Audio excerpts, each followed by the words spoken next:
Revolution in Zanzibar, a book by Don Petterson. In December 1963, Britain granted independence to the fabled Spice Island of Zanzibar, which lay 20 miles off the East African coast. A month later, Zanzibar exploded in violence and bloodshed as the African majority rose in rebellion against the Arab-controlled government. It was a beautiful, exotic place, beaches of white sands and blue water dotted with fishing boats and dhows, a capital city whose buildings reflected its colonial past and its multiracial population, and a countryside made up of clove and coconut plantations and villages peopled by subsistence farmers. At the end of the 17th century, Arabs from Oman came to power and the Sultanate of Zanzibar was established. But in 1898, Britain took control forcibly of the island and declared Zanzibar a British protectorate. The Arab sultans became mere figureheads. In December 1963, Britain granted Zanzibar its independence. Soon thereafter, the head of the British colonial government, other officials, and the last contingent of British troops departed. The new government, dominated by Arabs, began to function.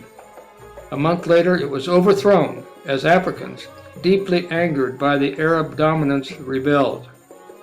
All the cabinet members were imprisoned. The Sultan fled to the mainland and from there to England.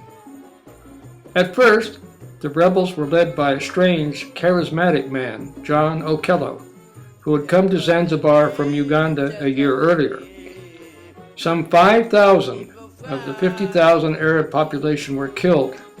Others were rounded up and put into concentration camps.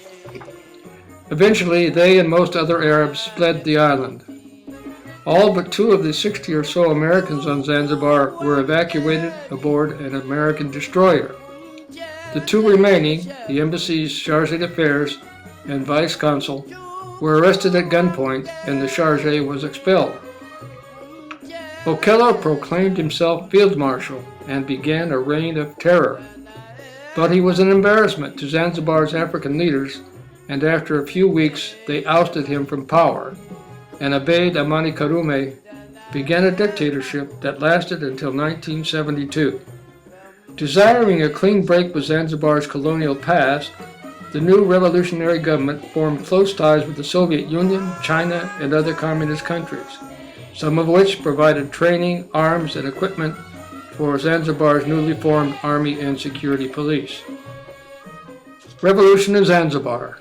The exciting story of the Zanzibar Revolution and its aftermath is told by the only American who was there before, during, and after the uprising, the vice consul, who for a time was the only American on the island. Describing the book, Anthony Lake, National Security Advisor in the Clinton administration, called it a fascinating, highly readable account, written with the voice of authority and a delight to read. The book is available on online bookstores and elsewhere.